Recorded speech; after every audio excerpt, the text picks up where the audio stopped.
کتنے لوگ تھے جو ہمارے ساتھ چلتے ہوتے تھے؟ آپ ذرا اپنے ذہن پہ زور دیں.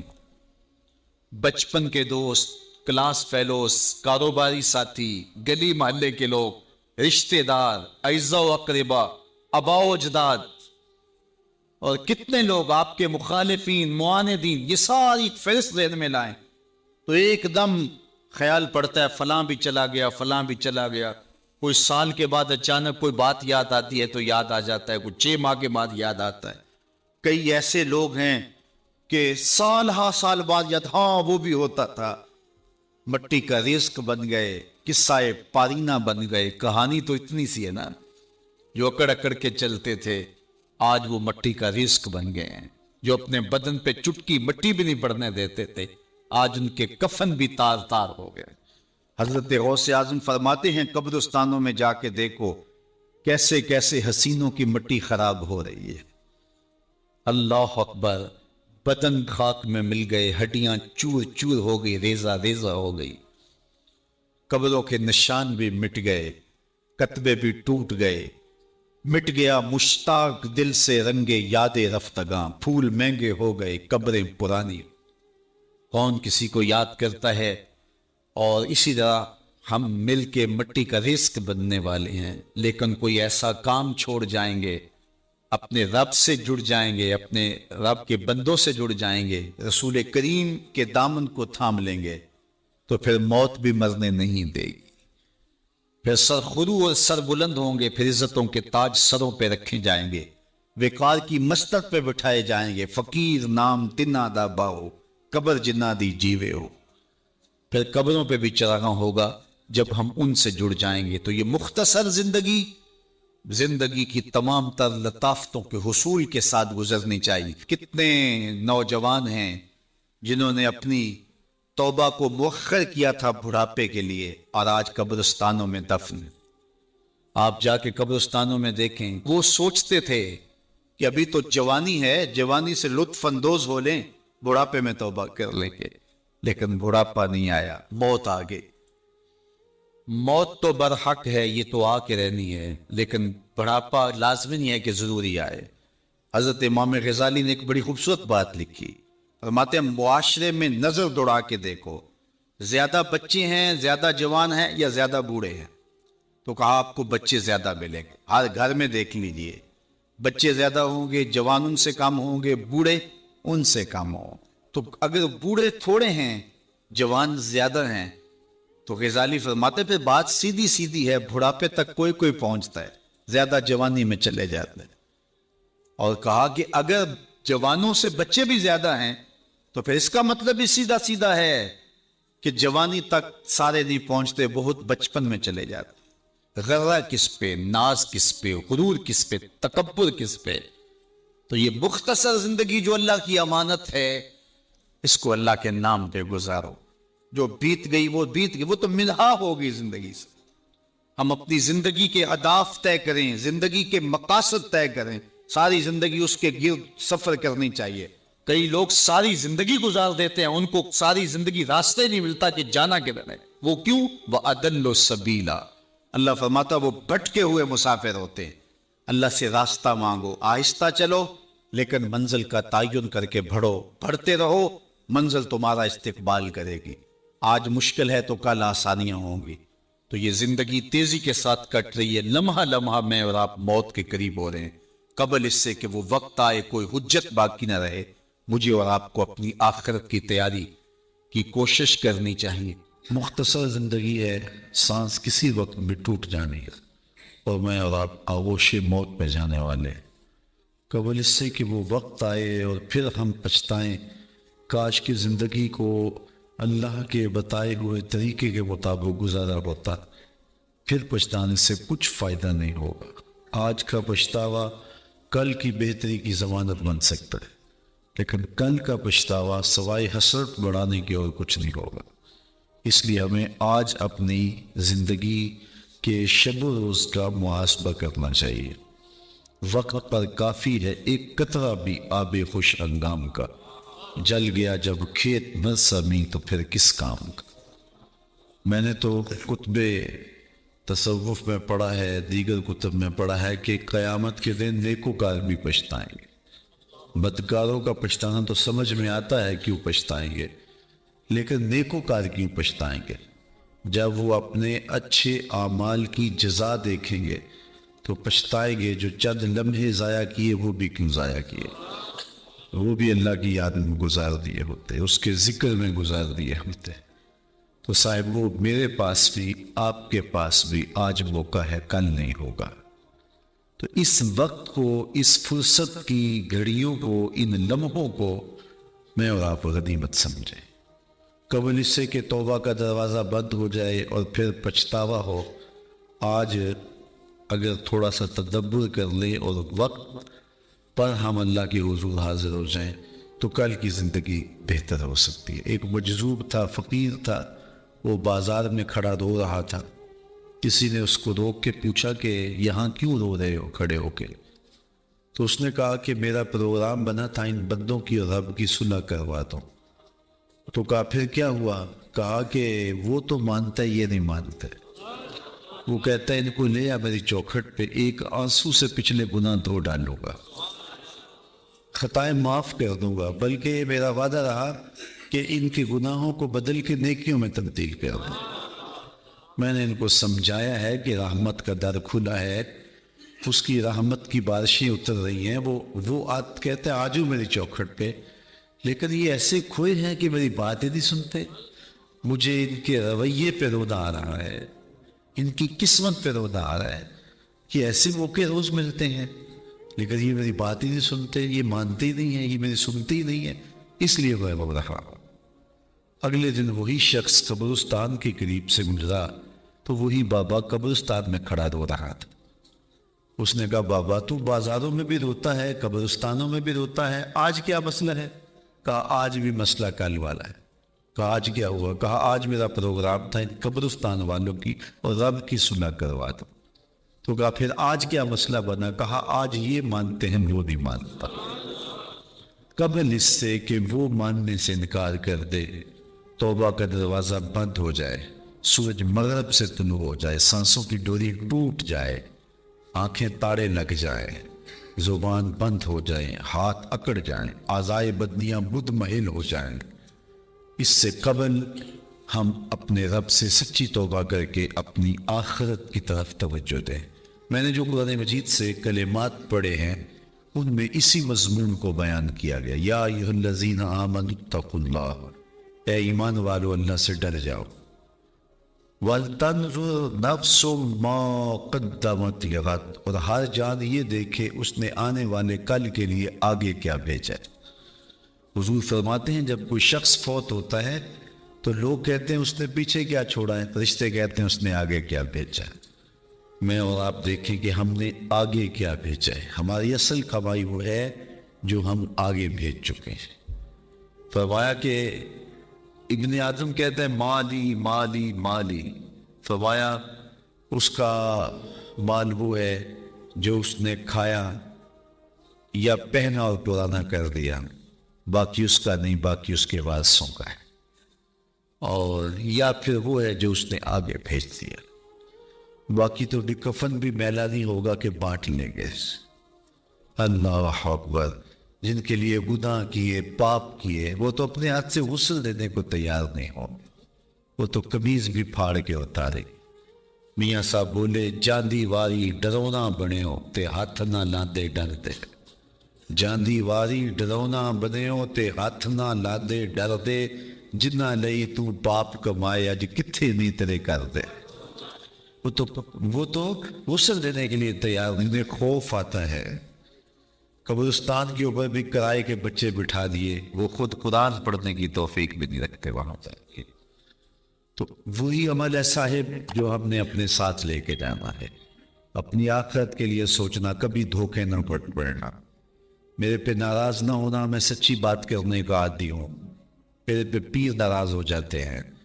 میں کہتا ہوں پیر وہ ہے جو تمہیں آخرت کی فکر دے، تمہاری زندگی کو اور اوکھا کر دے۔ جو کہتا ہے بس ٹھیک آگے ہو تمہیں موج ہی ہو جائے، یہ تماشا نہیں ہے، یہ ایک نظام ہے، یہ دنیا ہے، آخرت ہے۔ اعمال کی جواب دہی ہے۔ اقبال کہتا ہے تو نے پوچھی ہے امامت کی حقیقت مجھ سے، حق تجھے میری طرح صاحب اسرار کرے، ہے وہی تیرے زمانے کا امام برحق جو تجھے حاضر و موجود سے بیزار کرے۔ دیکھ احساس زیاں تیرا لہو گرما دے، فقر کی سان چڑھا کر تجھے تنوار کرے، موت کے آئینے میں دکھلا کے رخ دوست تیرے لیے زندگی اور بھی دشوار کرے۔ فکنائیں ملت بیضا ہے امامت اس کی جو مسلمان کو سلاطین کا پرستار کرے۔ آپ نوٹ پھینک رہے ہوتے ہیں، جھوم رہے ہوتے ہیں، اور نعت خواں کہہ رہا ہوتا ہے بس تم آگے ہو نعت خواں میں، تو نعت خوانی میں آگے ہو، بس بخشے گئے ہو۔ اللہ کرم کرے، اس کے لیے کوئی مشکل نہیں ہے، لیکن نظام ایسا نہیں ہے۔ ہم سے عمل مانگا گیا ہے، ہم سے سجدے مانگے گئے ہیں، ہم سے حقوق اللہ، حقوق العباد کو پورا کرنے کا تقاضا کیا گیا ہے۔ ہماری زندگی ہے ایک نظم ہے، پورا نظام شریعت ہے، تو ہم نے اپنی زندگی کے لیے محنت کرنی ہے۔ یار ایک مزدور نے 500 روپیہ کمانا ہو تو 8 گھنٹے کم از کم اسے جو ہے وہ ایک دن میں مزدوری کرنی پڑتی ہے، پھر جا کے شام کو اس کو 500 روپیہ ملتا ہے۔ تو جنت اتنی ہی سستی ہے کہ یوں ہی مل جائے گی۔ ام حسبتم ان تدخلوا الجنہ، کیا تم نے یہ گمان کر لیا ہے کہ جنت یوں ہی مل جائے گی؟ جبکہ تم سے جو پہلے تھے ان کو مصیبتوں میں مبتلا کیا گیا، آزمائشوں میں ڈالا گیا، اور وہ جھنجھوڑ دیے گئے۔ وزلزلوا، یہاں لفظ آتے وزلزلوا، انہیں جھنجھوڑ دیا گیا، یہاں تک کہ وقت کا نبی بھی پکار اٹھا، اہل ایمان بھی پکار اٹھے، مالک تیری مدد کب آئے گی؟ تو پھر ہم نے کہا بس ہماری مدد آیا جا رہی ہے۔ تو دنیا آخرت کی کھیتی ہے، آخرت کے لیے تخم عمل ڈالو۔ آج جو تخم عمل ڈالے گا کل وہ فصل کاٹ لے گا۔ دنیا بوائی کا موسم ہے، آخرت کٹائی کا موسم ہے۔ جو بوائی کے موسم میں سحری کے وقت اٹھتا نہیں، ہل جوتتا نہیں، زمین کو کھودتا نہیں، بیج ڈالتا نہیں، سہاگا دیتا نہیں، پانی ڈالتا نہیں، جڑی بوٹیاں تلف نہیں کرتا، تو کیا کٹائی کے موسم کے اندر وہ فصل اٹھا لے گا؟ فصل وہی اٹھائے گا جو مٹی کے ساتھ مٹی ہو گیا، جو سحری کے وقت اٹھا، جس نے چھڑکاؤ کیا، پانی ڈالا، بیج ڈالا، تخم عمل ڈالا، پھر جڑی بوٹیاں ہوگی ان کو کاٹتا رہا۔ اس نے کتنی محنت کی، تیز ہوا چلی تو دل ڈولنے لگا کہیں فصل نہ اجڑ جائے، دھوپ زیادہ گرم ہو گئی تو پریشان ہو گیا، ہاتھ پھیلا کے دعائیں مانگتا رہا، پانی خشک ہونے لگا تو سینچتا رہا پانی کہ میرے بوٹے سوکھ نہ جائیں، پھر جا کے کہیں پھل پکا اور پھر جا کے اس نے کھیتی اٹھائی۔ میاں یہ دنیا، فرمایا میرے حضور نے، آخرت کی کھیتی ہے۔ سحری کے وقت اٹھو، آنسو بہاؤ، تخم عمل ڈالو اور لوڈی کرو، جڑی بوٹیاں اگنے لگ جائیں گی تمہارے عمل کے بعد بھی، کھیتی بونے کے بعد بھی۔ تم نے بویا کچھ تھا لیکن حسد کی جڑی بوٹی، حقد کی، نفرت کی، بغض کی، کینے کی، آؤ ذرا ان جڑی بوٹیوں کو بھی کاٹیں، نکالیں، سب کچھ پیش کر کے پھر کسی آندھی سے بھی ڈریں۔ شیطان نفس بعض کا سارا بنا ہوا کھیل گوا دیتا ہے۔ بلعم بن باورا کی مثال ہمارے سامنے، بنی اسرائیل کا مستجاب الدعوات ولی تھا، ہاتھ پھیلا کے دعا مانگتا، منہ پہ ہاتھ بعد میں پھیرتا، قبولیت پہلے ہو جاتی، اتنا مقبول تھا، لیکن بھٹک گیا۔ پھر اسی کے بارے میں قرآن نے کہا مثلہ کمثل الکلب، اس کی مثال کتے کی مثال ہے، زبان لٹک گئی، زمین چاٹتا تھا۔ اس لیے میاں صاحب بولے پڑھنے اتے مان کرینا تے نہ آکھی میں پڑھیا، او جبار کہار صداوے متا روڑ دیوے دودھ کڑیا۔ جب تک یہ یقین نہ ہو کہ میرا انجام کیا ہے اتنی دیر تک دھڑکا لگا رہے۔ ایک تابعی حضرت ابو ملیکہ رضی اللہ تعالیٰ عنہ کہتے ہیں میں 30 اصحاب رسول سے ملا ہوں، بخاری کتاب الایمان اٹھائیے، کہتے ہیں میں 30 اصحاب رسول سے ملا ہوں، ہر کوئی ایمان کے بارے میں ڈاڈا فکر مند تھا کہ میرا خاتمہ ٹھیک ہو جائے۔ رنگا رنگ سہیلیاں پرن کڑے، پر پریا اوسلا جانیے جس دا توڑ چڑھے۔ اس لیے یہ تھوڑی زندگی اللہ نے مجھے دی ہے، آپ کو دی ہے، یہ اس کی امانت ہے۔ یہ کتنی بڑی دولت اس نے ہمیں دی ہے، اس کا شکر ادا کرو کہ سینے میں اسلام کا چراغ ہے۔ سب سے بڑی دولت جو ہمیں اس دنیا پہ دی گئی ہے وہ دولت ایمان ہے، اور آخرت میں سب سے بڑی دولت جو دی جائے گی وہ دیدار الہی ہوگا۔ جو دنیا میں ایمان سے محروم رہا، آخرت میں دیدار الہی سے محروم رہا، وہ حقیقی محروم ہے۔ ایک بندہ ہواؤں میں اڑتا ہے، چرخ پہ جھولتا ہے، عالی شان بنگلوں میں رہتا ہے، دنیا میں پہچان ہے، لوگ سیلوٹ کرتے ہیں، وقار ہے، منصب ہے، عہدہ ہے، لمبی لمبی گاڑیاں ہیں، خوبصورت عورتیں پہلو میں ہیں، زمانہ کہتا ہے کیا قسمت اس کی، کیا کہنے، لیکن سینے میں ایمان کی روشنی نہیں ہے، کوڑی مل نہیں ہے۔ اور ایک بندہ جھونپڑی میں رہتا ہے، دوسری گلی کا کوئی بندہ اسے جانتا نہیں ہے، پھٹے پرانے پیبند لگے لباس ہے، کبھی کھانا ملتا ہے کبھی نہیں ملتا، سوکھی روٹی کھا کے گزارا کر لیتا ہے، کرائے کے مکان میں رہتا ہے، زمانہ پوچھتا نہیں ہے، لیکن سینے میں ایمان کا چراغاں ہے، خوش بخت آدمی ہو۔ اللہ اکبر، خوش بخت وہ ہے جس کے سینے میں ایمان کی روشنی ہے۔ تو کہا یا ایھا الذین آمنوا، اے ایمان والو، اتقوا اللہ، اللہ سے ڈر جاؤ۔ اللہ سے ڈرنے کا سبق دیا گیا، اور اس ایک آیت میں 2 مرتبہ یہ بات کہی گئی، یا ایھا الذین آمنوا اتقوا اللہ ولتنظر نفس ما قدمت لغد واتقوا اللہ۔ ایک آیت میں 2 مرتبہ کہا گیا ہے ایمان والو اللہ سے ڈر جاؤ، اور قرآن مجید میں 33 مرتبہ ہمیں تقوی کا حکم نامہ دیا گیا ہے۔ یہ اتنی اہم چیز ہے، اللہ سے ڈرنے کا حکم۔ حضور علیہ السلام سے بھی جب کوئی کہتا حضور ہمیں کوئی وصیت کیجیے، تو حضور کہتے اوصی کا بتقوی اللہ، میں تمہیں اللہ سے ڈرنے کی وصیت کرتا ہوں۔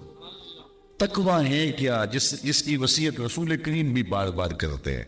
تقوی ہے کیا جس کی وصیت میرا رب بھی کرتا ہے، بار بار حکم دیتا ہے کہ تم تقوی اختیار کرو، اللہ سے ڈر جاؤ۔ اللہ کوئی ایسی چیز ہے جس سے ڈرا جائے؟ بندہ جس سے ڈرتا ہے اس سے وحشت نہیں کرتا ہے، سانپ سے ڈرتا ہے ہتھے چڑھ جائے تو مار بھی دیتا ہے، چور ڈاکو سے ڈرتا ہے قابو آ جائے انہیں چھوڑتا بھی نہیں ہے، لیکن اللہ سے بندہ ڈرتا بھی ہے، محبت بھی کرتا ہے۔ تو یہ ڈرنا کس معنی میں ہے؟ تو یہ ڈرنا اس معنی میں ہے کہ بندہ جس سے محبت کرتا ہے اس کی ناراضگی سے ڈرتا ہے۔ اللہ سے ڈرنا اس معنی میں ہے کہ وہ ناراض نہ ہو جائے، وہ روٹھ نہ جائے، چونکہ میں اس سے پیار کرتا ہوں، اور جس سے بندہ پیار کرتا ہے اس کے تو تیور بدلے تو نیندیں اڑ جاتی ہیں۔ تو بندہ رب سے پیار کرتا ہے، کتنا پیار کرتا ہے؟ قرآن سے پوچھیے، والذین آمنوا اشد حبا للہ، ایمان والے اللہ کو ٹوٹ کے چاہتے ہیں۔ اب دنیا میں کسی نے کسی سے اتنا پیار نہیں کیا ہوگا جتنا بندوں نے رب سے پیار کیا ہے۔ اللہ اکبر۔ تو جس سے پھر پیار کیا جائے اس کی ناراضگی سے ڈرنا چاہتا ہے، تو پھر ناراضگی سے بچنے کے لیے اس کے حکموں کو توڑنے سے بچا جاتا ہے۔ اللہ سے ڈرنے کا مطلب یہ ہے اس کے احکام بجا لائے جائیں۔ اللہ سے ڈرنے کا مطلب یہ ہے اس کی نافرمانیوں سے بچا جائے، جن کاموں سے روکا ہے رک جایا جائے، جن کاموں کا حکم دیا ہے بجا لائے جائیں۔ یہ ہے اللہ سے ڈرنے کا مفہوم۔ تو کہا ہے ایمان والو اللہ سے ڈر جاؤ، یہ تقوی اختیار کرو۔ ویسے تقوی کے بارے میں تو اتنا کچھ لکھا علماء نے، یہ الگ مضمون ہے، لیکن ایک بات ہے، بعض نے کہا تقوی یہ ہے کہ نیکی کرنے کے باوجود بھی ڈرا جائے کہ پتہ نہیں نیکی قبول ہوئی ہے یا نہیں۔ نیکی کرنے کے باوجود بھی یہ کیفیت ہو۔ بعض لوگ نیکی کر کے پھول جاتے ہیں، اور کسی نے 2 نمازیں زیادہ پڑھ لی تو بے نمازیوں کو حقیر سمجھنے لگ جاتے ہیں۔ نیکی کرنے کے بعد پھولنا نہیں ہے، نیکی کرنے کے بعد بھی خوف رہے پتہ نہیں قبول بھی ہوئی ہے کہ۔ حضرت عمر عید کے دن رو رہے تھے، کسی نے کہا آج تو خوشیوں بتا دینا ہے، کہا مجھے نہیں پتا میرے روزے قبول ہوئے ہیں یا نہیں۔ حضرت بایزید بستامی کو ایک بڑھیا نے کہا حضرت ایک مسئلہ پوچھنے آئی ہوں، کہا پوچھئے، کہا میرے گدھے کی دم اچھی ہے یا آپ کی داڑھی اچھی ہے؟ ایسا مسئلہ کوئی مجھے پوچھے پھر جانے کہاں پائے۔ لیکن بایزید بستامی رو پڑے، کہا بڑھیا تیرے سوال کا جواب میرے پاس نہیں ہے، ابھی تو مجھے پتہ ہی نہیں ہے کہ میرا ماجرا کیا ہے، یہ تو مرنے کے بعد ہی بتا سکتا۔ حضرت بایزید کا انتقال ہو گیا، بڑھیا کو خواب میں ملے، اس نے کہا میرا سوال اسی جگہ پہ کھڑا ہے، ہاں اللہ کا شکر ہے میرا خاتمہ ایمان پہ ہو گیا، تیری داڑھی تیرے گدھے کی دم کو میری داڑھی سے کیا نسبت ہے؟ تو بڑھیا نے کہا بتاؤ آپ کے رب نے آپ کے ساتھ کیا سلوک کیا؟ تو حضرت بایزید کہتے ہیں جب